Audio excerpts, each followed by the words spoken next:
One of the sad realities of leading a church is that from time to time, people will leave, and nobody likes that. But often the reasons why people leave your church are not in your control. People leave because they're moving to a new state or they're going away to college, and there's not much we can do about it.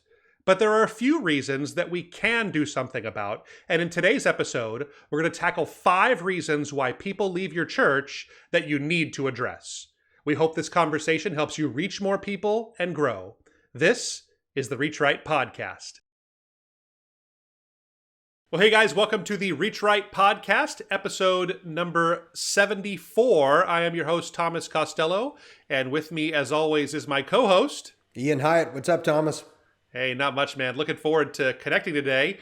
I think we have a good conversation to be having. We're going to be talking about 5 reasons why people leave your church that you need to address. Yeah. I think it's going to be a good conversation because there's 2 kinds of reasons that people leave your church. Ones that you can't do anything about, and then there's the ones that you need to address. So we're going to spend most of our time talking today about the ones that can be addressed and things we can do about. There's other reasons, though, like I said, like someone's moving out of town or they disagree with your theology and, you know, those kinds of things that not much can be done about that. You just have to kind of take that. And that's the thing, is that you're always going to have people leaving your church, and that's just part of leading a church, is that people will be leaving it.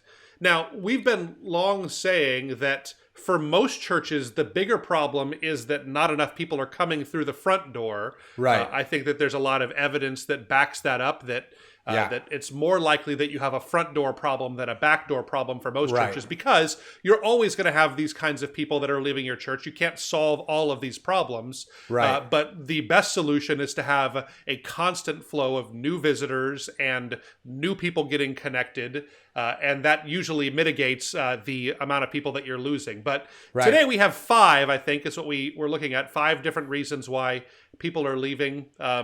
I don't know. Well, you and I have both been in ministry. We've pastored together at a church, and saw people leave the church we pastored.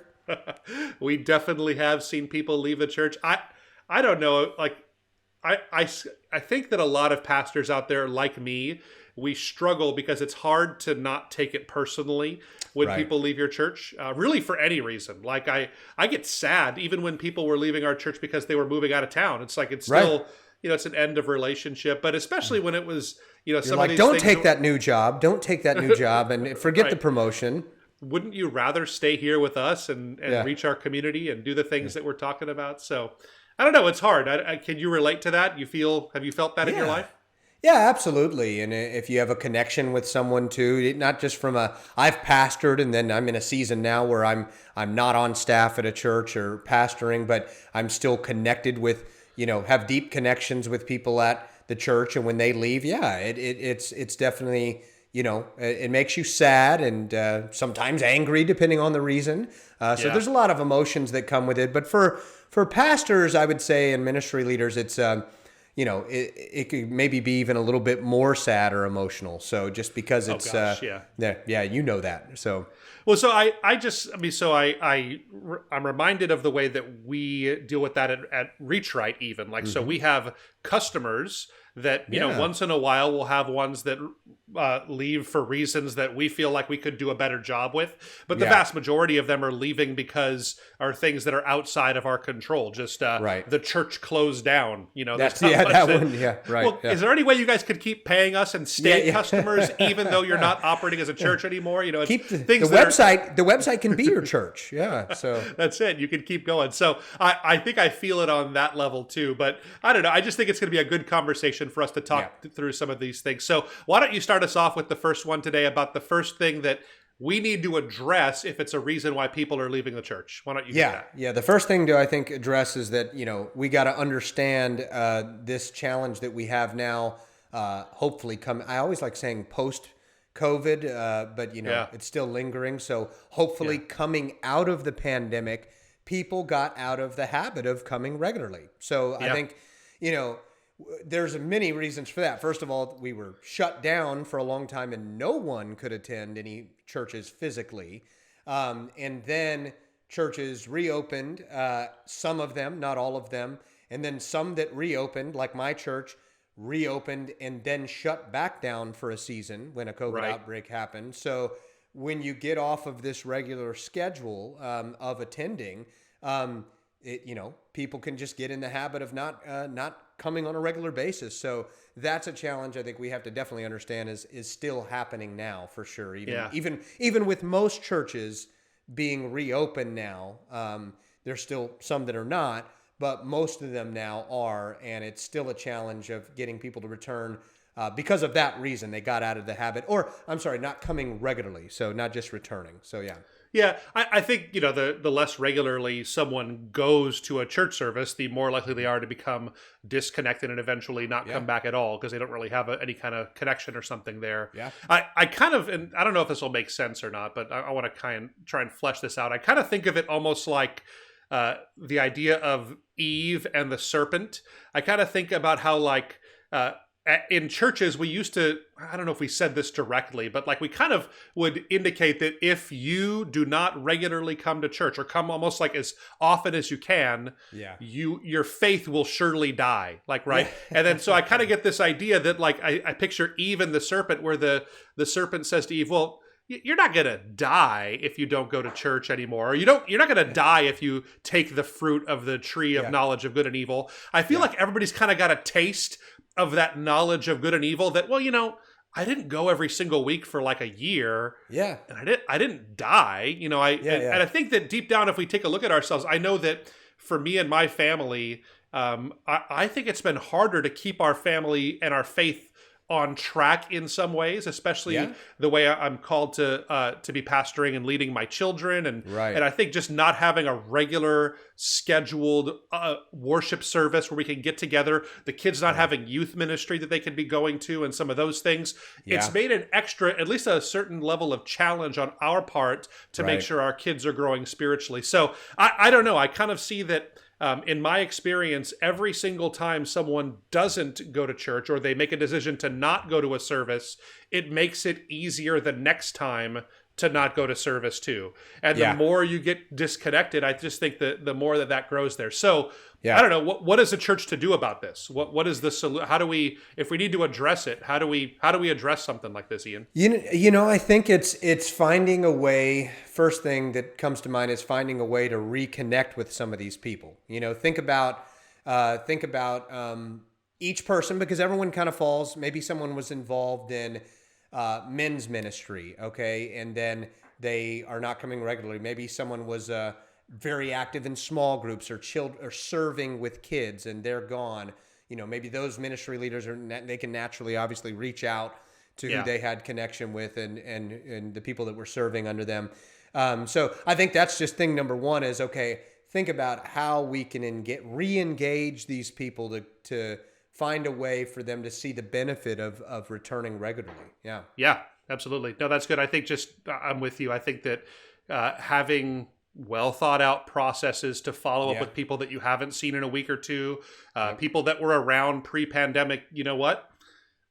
You need to get on the phone. I know sometimes we don't like to do that, to pick up the phone and call people and, do visits. And it can make us feel awkward to have that conversation with someone about how they don't want to come to your church. Because some of them are going to tell you that. They're we wound up going to this church instead now, or we're not really going to a church at all. And that's an awkward conversation. But you probably have to pick up the phone and at least talk to people about what's going on with them. Let them know that they're cared for and you're reaching out to them. And I think that's see where they're at. See what they've replaced, maybe, what they're doing instead, and feel that situation out. And it's funny when you're saying earlier, it just made me think of going to the gym. If someone's working out regularly, and then you kind of decrease doing that, and you go down, maybe you're working out 4 days a week, and then you go down to 2.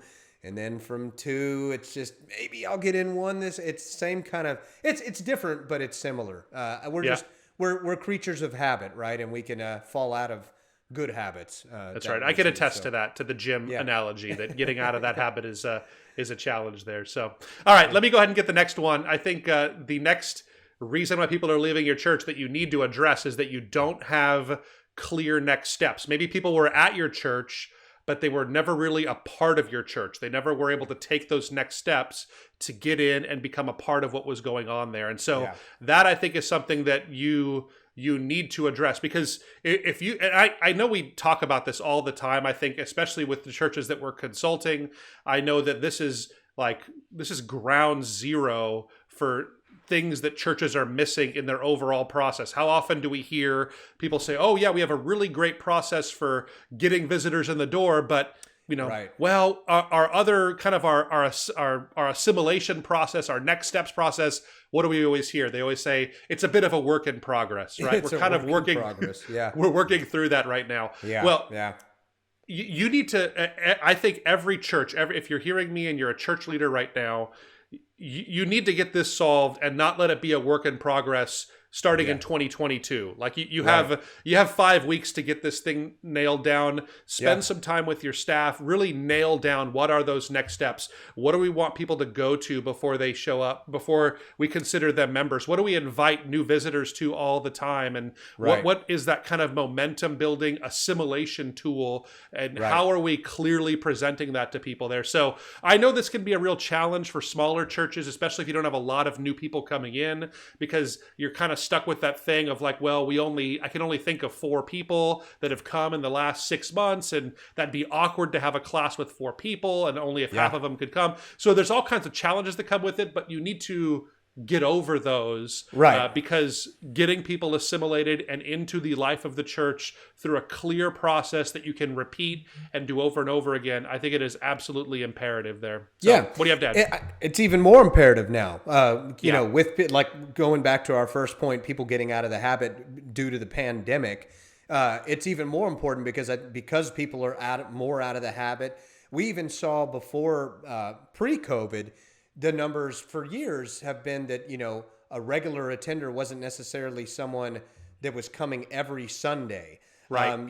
So this trend has been happening of people not regularly attending even pre-COVID, to where, maybe still you would consider a dedicated member someone that came twice a month, that was giving, active in a small group. That's someone who's still engaged technically. Yeah. But because of COVID and because this was already a trend, because of how busy it is, lifestyles, youth sports, there's all sorts of data out there as to why people aren't, attending churches regularly. So that's why assimilation, getting back to your point, and having a clear next step process is even more important now, because now we have a double battle with this. So so I think we did an episode of maybe a couple months ago at this point now, but where we outlined what we would present as the exact right assimilation process. Like if we were to tailor one perfectly, I think it's a really good model that churches can jump off of. So we'll link to that. If you're watching this or you're listening just on your phone there, this will be in the show notes. If you go to REACHRIGHTstudios.com and under podcasts, you'll find that on this here. So you can take a look and find a link to that episode on that. So why don't you hit the next one for us, Ian?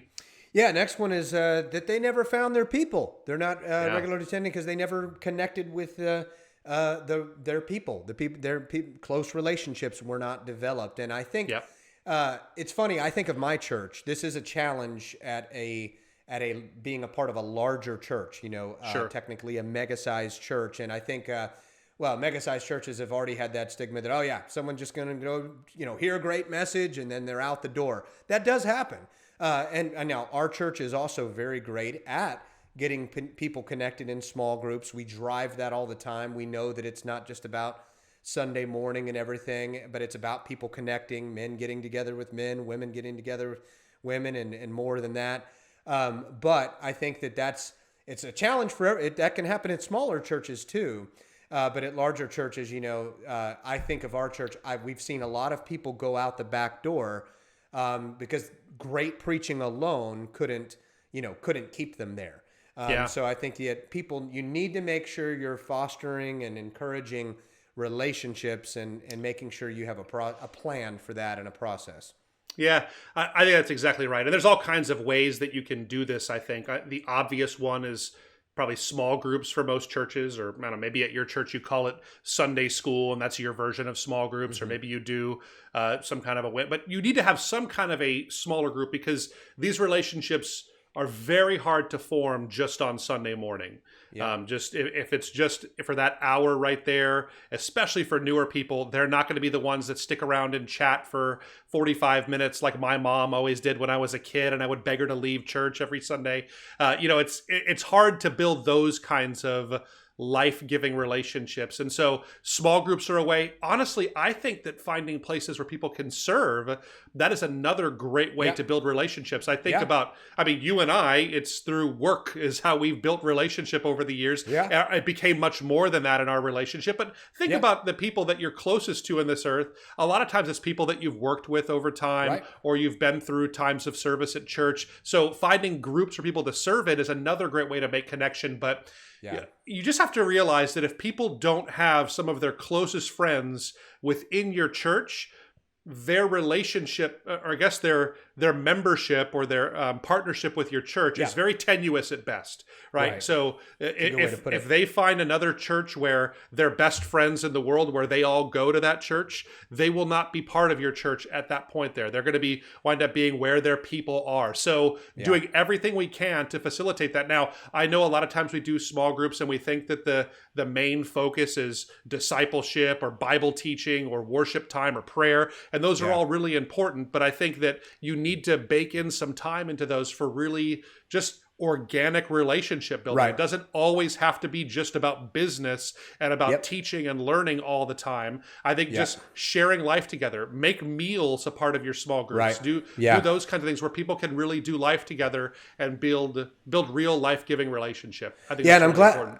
I'm glad you're focusing on groups and small groups specifically. And there's other ways too for people to connect, but I think it's good that we're focusing on that, because I think there's a lot of churches that are very event driven, and that's fine. We believe church events are a great thing, but I think when we forget the on-ramps or the ways for people to connect in a small group setting, and if it's just events, those are also an easy thing to come to and just be a part of for an experience, and then not form those connections. So it's good. Yeah, no, I think you're absolutely right. So number 4, you need to address this if you're getting too political.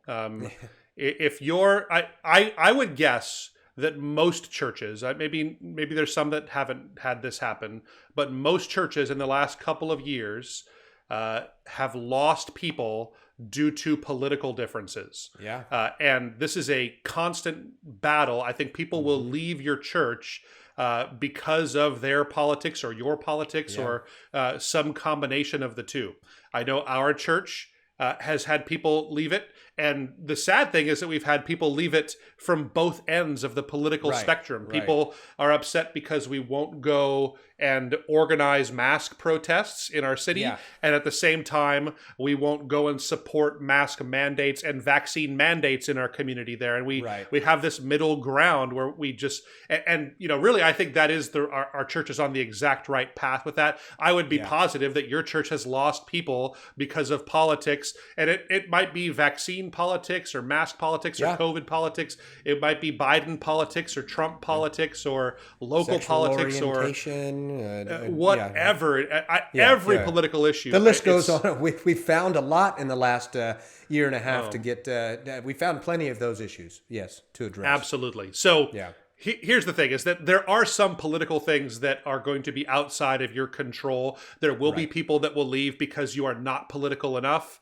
But I think that will always be better than people leaving because you're becoming too political. Because we have to remember that in the church, our primary objective is not the people's freedom to wear a mask or not. That's not in at least as I view the gospel, that's not a gospel issue, whether or not people wear masks, So I truly believe that we probably ought to be very cautious with any of these kinds of political stances that churches have. Now, there are some that I think do fall into that. I think when it comes to right to life issues and some of those kinds of things to deal with abortion, I think the church does have an important voice in those kinds of areas. But Yeah, I really think that this is something that you need to tread very lightly, very carefully when it comes to anything political, because Yeah. people are already very tense. And I wish it wasn't this way. I didn't, there were politics in church, I think, that was going on a decade ago, but it's not like it is Yeah. right now, I don't feel like. Yeah. Yep. I agree with you. Tensions are much higher. You can feel it. You can see it in the way people react. And so I totally agree. And I think, you hit the nail on the head that the church's number one mission is to advance the gospel, right? So I think that if we always go back to that, that will naturally deal with these things. If you always take it to, that should be the default, I think, when any sort of challenging thing comes back. Just steer it back to what Scripture teaches and let God work it out that way. Yeah. So I think it's a good reminder. Do you feel like have you seen some of that? I know you're not involved in staff at your church, Right. but I know you're involved with small groups and those things, and I know you have a relationship. Do you see politics being I know you're near Austin, but you're in a very conservative suburb of Austin, right, where you are. Right. And so, do you see those kinds of wedges happening in small groups that you're a part of and everything too? Yeah, absolutely. So, and I think too, you kind of recognize it. Well, maybe you recognize it more at a larger church compared to a smaller church, but maybe also on the flip side, you don't, because if you're a small church, you'll probably know the reason why someone left. It's going to be a lot more front face. But I will say, at a larger church, I think that the challenge is that because there's such a massive audience, a pastor might feel compelled that he has to speak on something politically. And there's been times, and I think our pastor's done a very good job of just steering these types of things towards what the Bible teaches about these topics and issues. But there's been times where I think he's felt the need, or we as a church have felt the need to address some of these things, and you can feel it and kind of cut the tension in the atmosphere with a knife sometimes when this happens. So definitely has been a challenge at our church, and but I think that again, steering it back to what Scripture has to say, just kind of it makes God the bad guy, if I can even say that. He's not a bad guy, we know that, but you know what I mean. It takes it away from a political opinion and agenda and just makes it all about God. So I hate that. I saw some of that footage of there was a church this week. I don't know much about this church, but it's a famous pastor from the 80s. His son was leading a service, and in the service they organized a "Let's Go Brandon" chant, which is just kind of it's a good way to alienate half of people. I think at least half of people doing those kinds of things, and I think the challenge is that we are not saying don't have a political opinion as a person or as a church leader. Have your own opinion, but just know that the gospel will be affected, and people will make a decision about who Jesus is based on the opinions that you hold with this. So be very cautious with how you put those things out there publicly. So I think it's just really important that way. So why don't you bring us home with the last one, Ian? Yeah, I will. After that point, we want to quickly get away from that one as fast as we can, kind of. But the last one here is connection to a particular staff member. So staff turnover is going to be a reality that happens, but I think that what we need to be careful about doing is never make anything about connection to one particular ministry leader, that it's all about, and that ministry leader needs to also make sure that, and I've seen this happen in my years of being in ministry, pastoring, and also just being a church member, where if it becomes too much about someone's personality and how people connect to that one staff leader, when that person goes or gets affected, so goes all these people that were too connected to that one staff leader. So, yeah, I think this is most common with people that have the most platform time, right? So it's the lead pastor, obviously, and it's a fine line, because you want in good preaching, you're always going to build a connection with your audience. You want to be relatable and be able to have people make a connection, but we want to make sure that the connection is bigger than just you, because the fact is that you will not be pastoring your church forever. Yeah, if you're a church leader, you may pastor it till the day you retire or till the day you die. That might be the case. But I don't know. As a church leader, I want whatever we do to outlive me. I want it to be bigger than me. I want it to last for generations, and I want it to be something that makes an impact for a long, long time. And so we need to just have that in mind. So it's usually lead pastors, the people that do the primary teaching, worship leaders. When they leave, a lot of time people just, how often do you hear that we really love the music at this church and that was so important to us? And we want that. We want people to love the music. We want people to love the teaching. We want people to love youth ministry and children's ministry and all those things. But we want them to love the heart behind it within the organization, not necessarily, we want them to love the person too, but not make that their primary goal, is honoring that person, celebrating that person, or treating them like they are their own personal relationship to the church. We want people to make that individual connection. So what do people do about this? I think this is a hard challenge. I think this is something that we've dealt with for a long time, because people really do love people's personalities within churches. But I think continuing to put it back towards what the church's vision, what the church's mission is, keeping people on task with that, I think is really what's most important. So what do you have to add? I agree. Not much. I agree. I think that's just kind of like we said with the previous point, always keeping it, staying on mission. I think staying on mission and driving things to that. One of the things that, even though I'll say this about our church, where we do have a pastor who's known for the preaching, there's a lot of people that go to the church based on the preaching, but one of the things that he does a good job of from the pulpit during his teaching is makes it about what the next generation is going to be doing at Celebration. Makes it clear that, and he is getting older now, and he makes it clear, hey, I'm not going to be here for all that much longer. I'm not going to be, we're building our leadership, and and we want everyone to use their gifts here, and just making it more about the big picture of the church and the next generations, the legacy that we leave. So I think that's it. Just talking about it, getting it out there and saying, like, I know that a lot of you people really enjoy these messages. I know you love our worship team, but it's about something bigger than that. This is not about what we like and our own preferences and people that we feel attached to. It's about this mission of reaching people with the gospel in Honolulu or Georgetown or wherever you are in the world out there. So I think that's exactly right. I think making sure that it's about people, it's about more than just us. I think that's what really matters there. So I think it's a good way for us to stop here today. I hope this has been helpful to our audience here. I know a lot of times this is really painful stuff when people leave your church. I think if you've been a part of leading churches for any length of time, I'm sure you've experienced all 5 of these reasons that people leave churches, because I know I have on multiple occasions for each one of them. So these are things that we can do something about. There's some things we have some level of control over.